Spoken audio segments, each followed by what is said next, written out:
Alright guys, thanks for tuning in iCup TV. You guys are tuning to, it'll be your epic and awesome funcaster Fitz here, and none other than our awesome co-caster, CLaW is going to be our awesome Swedish co-caster, and this replay comes to us from iCup Clan League Season 20, Week number 3, between Series number 4, Game number 1, between SAS and Disturbed Minds, and competing for SAS, it will be SAS's LocDog, and then spawning in the bottom left, it'll be Disturbed Minds Megamash. And yeah, do you know? Of what I understand, CLaW, you know something about LocDog.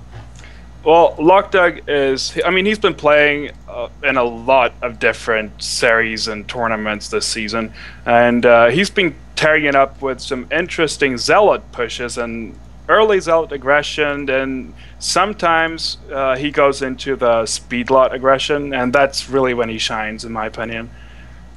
He seems to have like a fetish for speedlots, so he likes to attack the third bases and, you know, be in unpredictable places. He even does some really nice speedlot drops now and then, and yeah, he's a speedlot type of guy, in my opinion.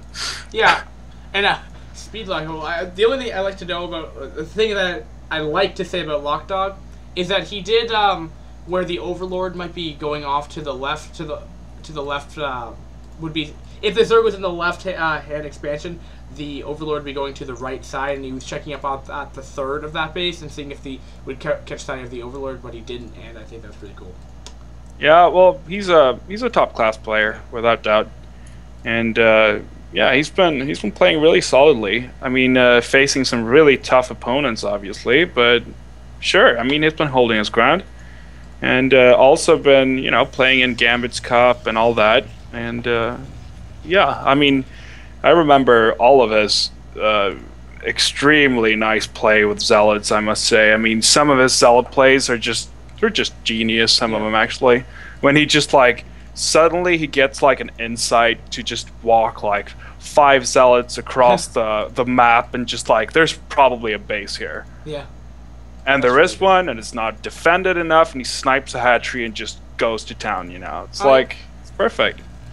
Yeah, and it looks like you're going to do double can before Nexus. Yeah, it looks like he's just playing a bit safe, which is probably in response to the 12 pool before hatch. Yeah. Yeah, pretty much just playing a bit safe. And there goes down the Nexus, and I believe you'd probably follow this up with probably like what, +1 Zealots, because, well, number 1 is probably standard, and number 2, if you said what's true, which I'm assuming it is, about going for speed loss, that would probably be happening. And now, maybe you could actually enlighten me about what this, I've always called this the risky third build, because the Zerg always takes it so far away, but do you want to, like, what's the name of this, and why do the Zergs do it? Like, that's what I'm... Well, why they take, like, an expansion that's really far off. Yeah, it's so far off. Well, in this case, it's that if you take this expansion and you can hold it, you're guaranteed to get another one for free when you take the main up at, what is it, 11 o'clock or something? Yeah. So that's one of the reasons. But then, other than that, it's that by picking your base like that on the other side of the map, you can kind of, like, divide the map so that, you know, it's kind of easy for him, or for the Zerg player here, Megash, to take the base at 9 o'clock as well. So by taking this base, he kind of assures himself, and, you know, and not really assures, but it's, you know, it's a bit easier for him, and once he gets a bit of troops out, at least, to take more bases. That's what it's about, and get more map control too. I mean, that's probably what his goal is here, to get some map control and then just grab all those bases on the left side. And yeah, it's probably gonna go well.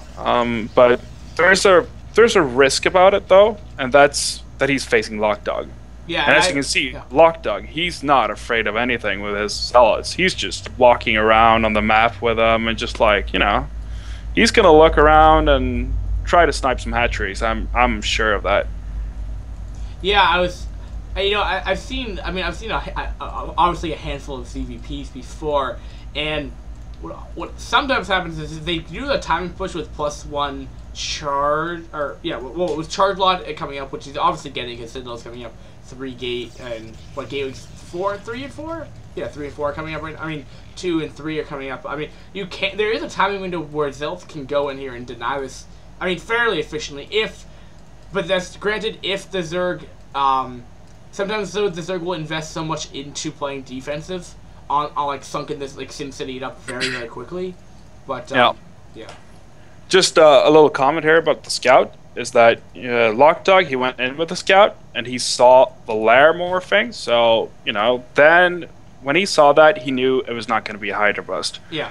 So therefore, he's feeling completely safe just to invest in whatever he feels like instead of actually having to care about potential Hydra bust. And as you can see here, he's queuing up a few zealots, so that's what he's going for. Surprise.